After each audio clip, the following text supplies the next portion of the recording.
அவருடைய இரக்கத்தை சம்பாதிக்கிறதுக்கு நீங்க நிறைய அழ வேண்டியது இருக்கு, நிறைய கெஞ்ச வேண்டியது இருக்கு. ஆனா ஒரு டைம் அவருடைய இறக்கம் உங்களுக்கு கிடைச்சிச்சு அப்படின்னு சொன்னா அதுக்கப்புறம் நீங்க காலடி எடுத்து வைக்கிற எல்லாமே உங்களுக்கு ரொம்ப சக்சஸ்ஃபுல்லா இருக்கும். தாவீது அவருடைய இரக்கத்தை சம்பாதிச்சதுனால அவருடைய சொந்தங்கள் எல்லாரையும் பார்க்கலாம் அவன் ரொம்ப பெரியவனா இருந்தான். ஸோ நம்பர் 1, முதலாவது உங்கள்கிட்ட நான் கேட்குற கேள்வி, இனியும் எத்தனை நாளைக்கு நீங்க மறைப்பீங்க? ஸோ நம்பர் 1 ஃபர்ஸ்ட் கேள்வி, எத்தனை நாள் நீங்க செய்கிறத உங்களால மறைக்க முடியும்னு நீங்க நினைக்கிறீங்க? நீங்க சிம்சோனுடைய வாழ்க்கையை பார்த்தீங்க அப்படின்னா அவனுடைய வாழ்க்கையினுடைய முதல் தவறு, முதல் மிஸ்டேக் என்ன அப்படின்னா அவங்க அம்மா அப்பாவுக்கு அவன் மறைச்சதாங்க ஃபர்ஸ்ட் மிஸ்டேக். நம்பர் 1.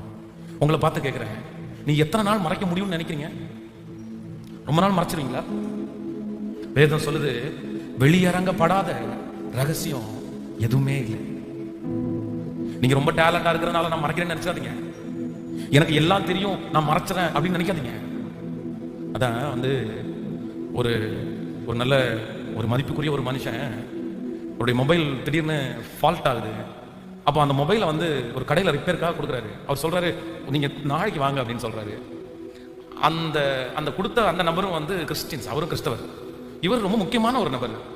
கொடுத்துட்டு போகும்போது இவர் வந்து அந்த கம்ப்யூட்டர் அதெல்லாம் சரி பண்றாரு. சரி பண்ணும்போது அவர் என்னென்ன அதில் யூஸ் பண்ணாரோ எல்லாத்தையுமே அது வந்து காமிக்குது. நீங்க நம்ப மாட்டீங்க, அந்த கிறிஸ்டியன்ஸ் அந்த பையன் வந்து ஒரே மாசத்துக்குள்ள கையில கயிறெல்லாம் கட்டி பொட்டு வச்சுட்டு அவன் ட்ரெஸ்ஸை சேஞ்ச் பண்ணிட்டு வந்துருன்னா, டேய் என்னடா அப்படின்னு கேட்குறேன். நீங்க வேற எல்லாம் கிளியரா இருக்காங்களா?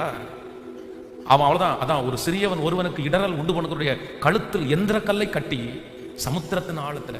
ஒண்ணு நினைச்சுக்கோங்க, ஆண்டவர் ஏதோ உங்களை வந்து நீங்க செய்யற தப்பெல்லாம் மறைக்கிறாரு. கர்த்தர் தான் மறைக்கிறாரு.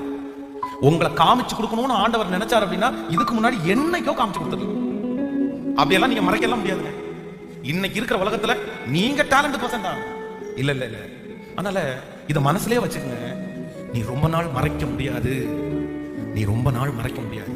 ஆனா என்னைக்காவது ஒரு நாள் யாருக்காவது ஒரு முக்கியமான நபருக்கு நீ செய்யறது, நீ பாக்குறது, நீ பேசுறது தெரிஞ்சிச்சு அப்படின்னு சொன்னா உன் மேல வச்சிருக்கிற நம்பிக்கை அப்படியே சுக்கு நூறா உடைஞ்சிரும். அதுக்கப்புறம் நீ வானத்துக்கு கீழே குதிச்சா கூட உன் பேச்ச ஒருத்தர் கூட மதிக்க மாட்டாங்க. அதுக்கப்புறம் இப்படிப்பட்ட ஒரு மேடையை கர்த்தர் கொடுத்தா கூட உன்னால சைன் பண்ண முடியாது. அப்படிப்பட்ட ஒரு குரலை கொடுத்தா கூட உன்னால சைன் பண்ண முடியாது. ஒரே நிமிஷத்துல சொல்லிடுவாங்க, உன்னை பத்தி எனக்கு தெரியாதா? அதனால நான் நம்புறேன், நீ ரொம்ப நாள் என்ன பண்ண முடியாதுன்னா மறைக்க முடியாது.